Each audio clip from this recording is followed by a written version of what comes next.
বাংলাদেশে নির্বিচারে গ্রেফতার এবং প্রতিশোধমূলক সহিংসতা বন্ধের জন্য অন্তর্বর্তী সরকারের প্রতি আহ্বান জানিয়েছেন আন্তর্জাতিক মানবাধিকার সংস্থা হিউম্যান রাইটস ওয়াচ।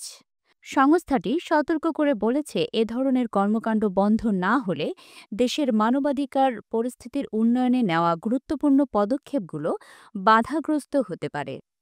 জুলাই মাসে ঘটে যাওয়া গণ-অভ্যুত্থানের পর বাংলাদেশের মানবাধিকার পরিস্থিতি নিয়ে এইচআরডব্লিউ এর প্রকাশিত ৫০ পৃষ্ঠার প্রতিবেদনটিতে এই আহ্বান জানানো হয়। প্রতিবেদনে বলা হয়েছে, দেশটির আইনশৃঙ্খলা বাহিনী পুরনো নিপীড়নমূলক ভূমিকায় ফিরে গেছে, যা বাংলাদেশের জন্য নতুন করে সংকট তৈরি করতে পারে।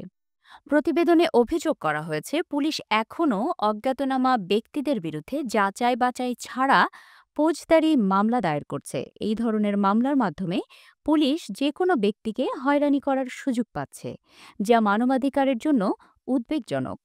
এছাড়া এইচআরডব্লিউ অন্তর্বর্তী সরকারের প্রতি র্যাপিড অ্যাকশন ব্যাটালিয়ন বিলুপ্ত করার জন্য দ্রুত পদক্ষেপ গ্রহণের আহ্বান জানিয়েছে। সংস্থাটি বলেছে, গুম সংক্রান্ত অপরাধের তদন্ত কমিশনের সুপারিশ অনুযায়ী র্যাব বিলুপ্ত করা জরুরি। বিতর্কিত সাইবার নিরাপত্তা আইনের পরিবর্তে নতুন অধ্যাদেশ চালু করায় এইচআরডব্লিউ হতাশা প্রকাশ করেছে। প্রতিবেদনে বলা হয়েছে, নতুন অধ্যাদেশে আগের আইনের মতোই কিছু ক্ষতিকর ধারা ও উপধারা রাখা হয়েছে, যা বাক স্বাধীনতার ওপর হুমকি সৃষ্টি করতে পারে। এই পরিস্থিতিতে মানবাধিকার রক্ষায় অন্তর্বর্তী সরকারের দায়িত্বশীল ভূমিকা পালন এবং সংবেদনশীল সিদ্ধান্ত গ্রহণের আহ্বান জানিয়েছে সংস্থাটি।